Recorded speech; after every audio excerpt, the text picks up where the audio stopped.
Whoa, are you trying to expand your construction company? Are you trying to be in multiple cities? Maybe you're trying and you're thinking about a franchise. Or like many of my clients who are in different states, whether it's Texas or Wyoming, and they're expanding into Arizona, Nevada, California, or wherever they're going, there's things that you need to think about because we're dealing with multiple types of government entities, from the federal government to the state government, depending on which government you're dealing with or which state you're going into. And at the same time, we're dealing with different laws, different parameters that each state has, which can be complicated, right? And if you're specifically a contractor, each state has a contractor governing board. Wow, that could drive you crazy. So I recently had a client that I've been working on, and they're going from Texas and they're in Arizona and they're trying to move into California. And so they just were trying to set up some willy-nilly random entity and they didn't think about the most important things. So one of those things is, and this is always the most important, this is destination, right?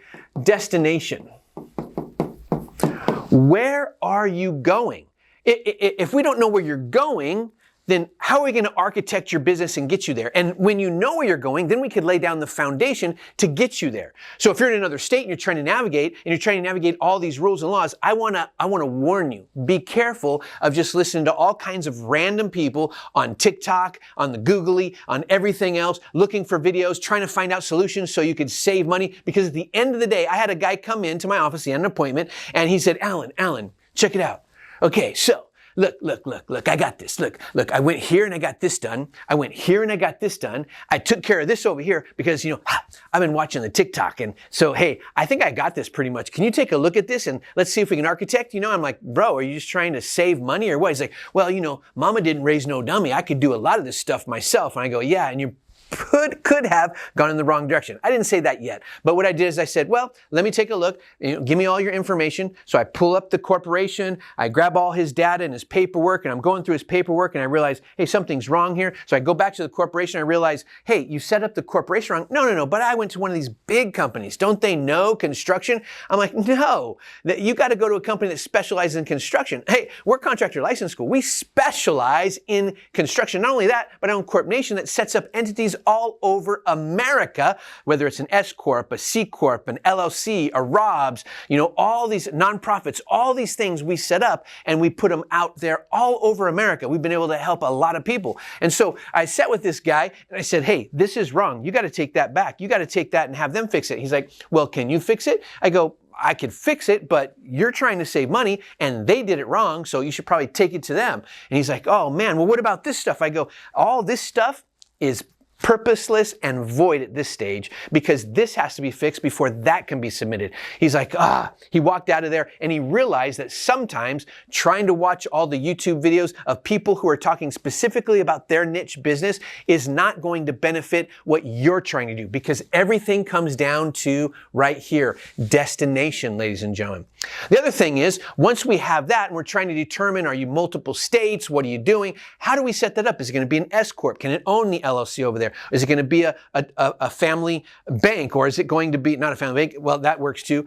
You could technically own some stuff there in a way, but is it going to be a trust? Is it going to be a holding company? Is it going to be a ROBS? What kind of entity? An LLC, right? Most people just think, oh, just go get an LLC. That is probably not the best tax thing for you, right? And so then we have to mitigate and navigate. Number 2, taxes. Do you want to spend a lot of taxes? There are companies that'll set you up so you can spend a ton in taxes. Or do you want to use the tax code in your favor and set yourself up in a way so you keep more money in your business, more money in your pocket so you can hire more employees and expand that business and use your money within the ecosystem of that particular city and county? Yes, that should be the answer, right? Let's do that.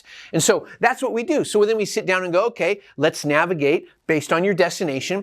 What is it that we need to do? Do we need to set up this kind of entity here that owns that? Now, one Texas guy came to me and he said, well, Alan, I got a construction company in Texas. I got one in Arizona. I want to start one in Cali. How do I make the one work in Cali? Can I just use this LLC over there? And I go, you won't want to do that because number 1, if that LLC does work over here, first you got to file for an entity. Number 2, you do have to have a California resident working for you. Do you have a California resident? He's like, no. I go, okay, that's a problem. Number 3, is it licensed in California? He said, no. I go, so there's a lot of problems. Plus, if we did all that work to get that done, then the crazy part is, if something goes wrong and you get sued, the other company gets sued as well. So let's do a different structure. And so now I'm working on his destination because he wants to be in all 50 states. So we're going to be setting up a holding company, a variety of different things, but that's particularly niched to his company and what he's doing. What I'm trying to tell you is I could write all kinds of equations. I could do all kinds of charts. You see them on YouTube and TikTok, but that doesn't apply to your business. What you really need to do is give us a call, have a 15-minute discovery call with me, and then we can navigate, okay, what is your destination? And then we can eventually, if you want to use us, architect your future to reach the dream that you want to acquire, right? The next thing is, once you figure out, okay, well, yep, we need to set it up this way. I want to think about my destination. I want to think about taxes. The next thing is risk, right? Now, there are a lot of other components to this based on the entities, but we really can't set up the right entity for you until we know destination and these three things. How much risk do you want? Some people are just like, let's just throw caution to the wind. One entity, just put them all out in every state. I haven't had that happen, but I wouldn't recommend it, okay? That's not a wise plan. At the end of the day, the person who builds their house on the sand is going to hurt, but the wise man builds it in a proper place, right? So let's do that. So these are the three things you need to think about, ladies and gentlemen. If you're ready to have that discovery call and you want to try to navigate your construction company, if you're going to be in multiple cities or multiple towns and you're going to start a franchise and or a dealership, then we need to navigate that, right? We need to look at what you're trying to do. Where do you want to be? The guy who's expanding in all 50 states, he wants to do 100 million and he wants to get there fast. And he's landing a lot of really good high-end city projects, right? All over the US. So what are you doing? I mean, that's even nuanced in that. Are you going to stay in residential? Are you going to go commercial? Are you going to go state? Are you going to go federal? Are you going to work on Indian reservations? What are you doing? Okay. So give us a call. I can't write a bunch of charts up here. I need to meet with you. I need to hear your destination. I need to set you up. So let's do that. My name is Alan. Talk to you soon.